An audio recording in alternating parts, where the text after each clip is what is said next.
प्रिय श्रोताओं, मैं आपकी अपनी स्मिता द स्टोरी टेलर। श्रोताओं, आप सभी का प्यार मुझे आनंदित कर रहा है। ढेर सारा प्यार मुझे देने के लिए और मेरे वीडियो को देने के लिए आप सभी का शुक्रिया। मेरी कहानियाँ पारिवारिक और रिश्तों की मजबूती को दर्शाता है। मेरी कहानी रिश्तों को मजबूत करना सिखलाता है। कहते हैं ना, अगर जिंदगी में आपको वो ना मिले जो आपकी इच्छा हो तो बहुत अच्छा होता है, क्योंकि फिर ऊपर वाला अपनी इच्छा अनुसार हमारी जिंदगी सजाता है, जो सच में काफी खूबसूरत होता है और बेहतर भी।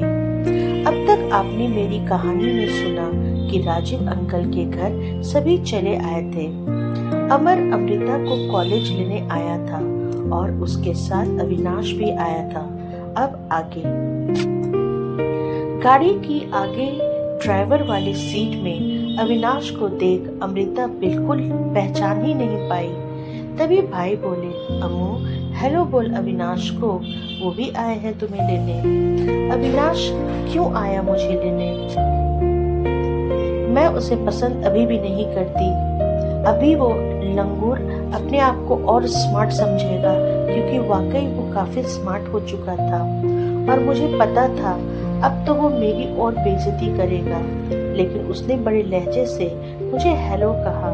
बोला, अमृता कैसी है?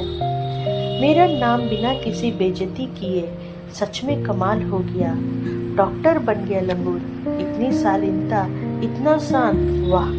लेकिन आज भी मुझे उससे मिलने और बात करने में कोई दिलचस्पी नहीं थी। हम कार में बैठे। बुआ भाई को बोली, अमर पहले अम्मू को कुछ खिला दे। भैया बोले, जी बुआ जी। तभी मैंने भाई को बोला, भाई वॉमिट करनी है, पेट कैसा कैसा हो रहा है। अम्मू क्या हुआ? मैं जल्दी से कार के बाहर आ गई। पता नहीं भैया वॉमिटिंग आ रही है। तभी अविनाश ने पूछा, सुबह से कुछ खाया है तुमने?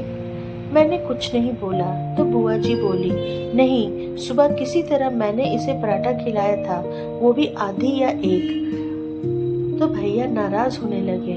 क्या अम्मू क्या करती हो? मम्मी नहीं है तो अपना ख्याल भी नहीं रखती, अभी भी बच्ची हो क्या कि मम्मी तुम्हें खिलाएंगी?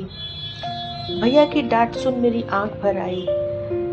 तभी अविनाश बोले, लगता है गैस हो गया होगा, आगे चलिए भैया, वहाँ पे दवा की शॉप है।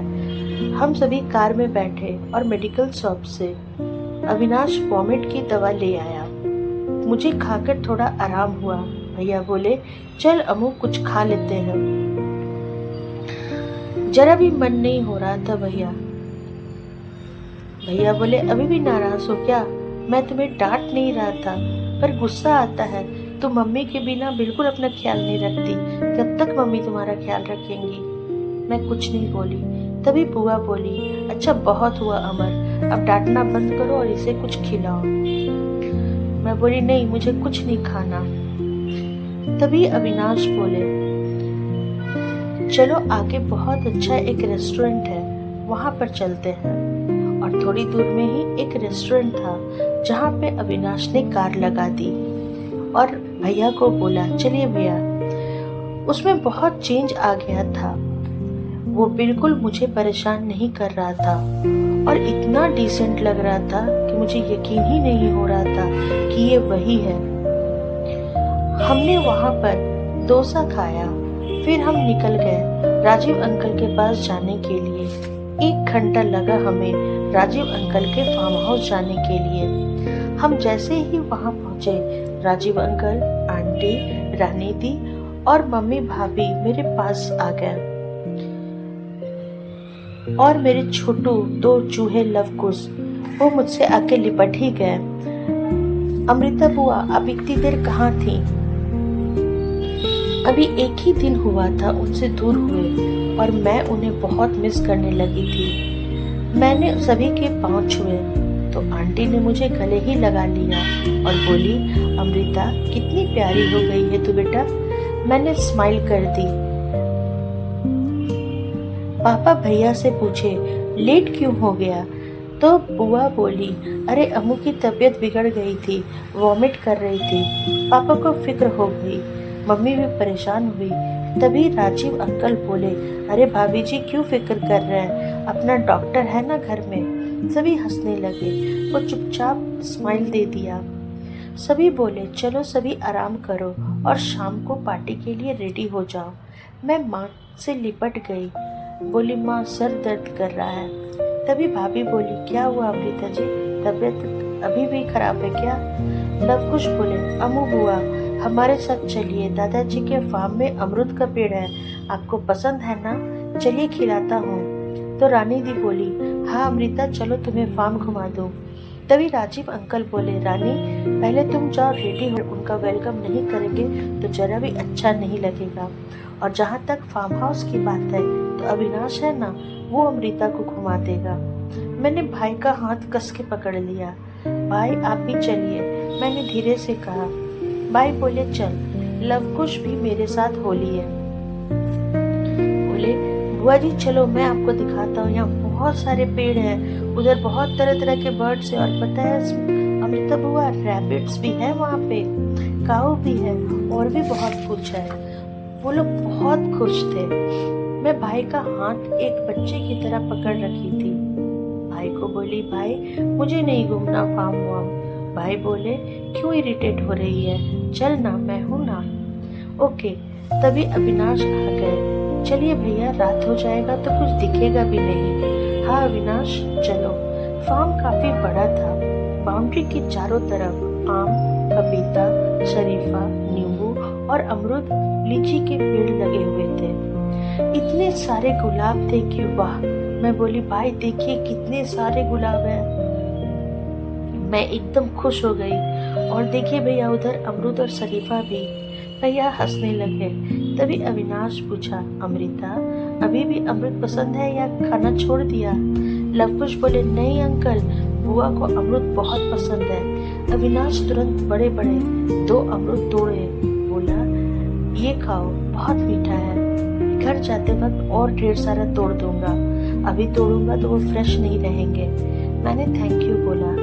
रैबिट्स बहुत प्यारे थे, छोटे छोटे से।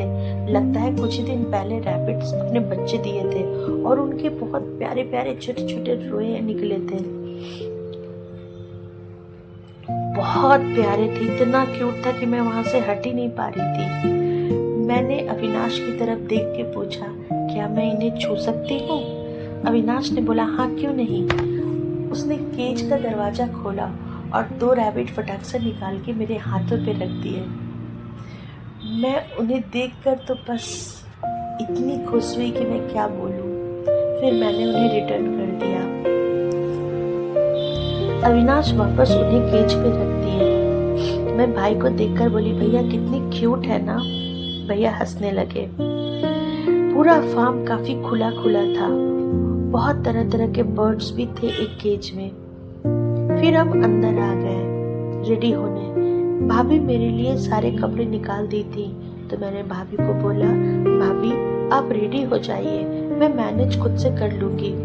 भाभी बोली, नहीं नहीं, आपको रेडी होने में हेल्प कर देती हूँ। नहीं भाभी आप परेशान नहीं होइए, भाई है, लवकुश है, आपको तो सभी को देखना होगा, मैं खुद से मैनेज कर लूंगी।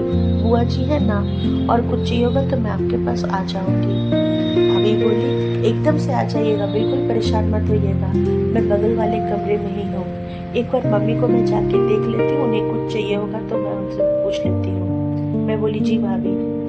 भाभी जाते जाते रुक गई और पलटकर पूछी, अमृता जी आपकी तबीयत सच में ठीक है ना? मैं बोली, हाँ भाभी बिल्कुल ठीक है, आप बिल्कुल परेशान मत होइए। तो मुझे देखकर बोली, आप ठीक है? मुझे उनका ये सवाल पूछना थोड़ा अजीब लगा, पर मैंने एक स्माइल देते हुए बोला, जी भाभी मैं भी ठीक हूँ। प्रिय श्रोताओं, उम्मीद है आप सभी को मेरी कहानी अब तक आप लोगों को काफी पसंद आ रही होगी। श्रोताओं, आप अपना आशीर्वाद मेरे इस चैनल को ज्यादा से ज्यादा दें। इस चैनल को लाइक करें, सब्सक्राइब करें और अपनों के साथ शेयर करें। श्रोताओं, आपका मेरे इस चैनल को ज्यादा से ज्यादा लाइक करना मुझ जैसे नई उभरती कलाकारों को प्रोत्साहन देने का काम करती है। मेरी कहानियाँ पारिवारिक पृष्ठभूमि पर आधारित होती हैं। हर इंसान के जीवन में प्यार और परिवार का सबसे बड़ा महत्व होता है और होना भी चाहिए। इसलिए अपनों के साथ रहें, खुश रहें। मिलती हूँ मेरे अगली कहानी के अगले भाग में। तब तक के लिए नमस्कार। मेरी कहानियाँ आपको फेसबुक और इंस्टाग्राम में भी मिल जाएंगी, तो अपना आशीर्वाद दें। नमस्कार।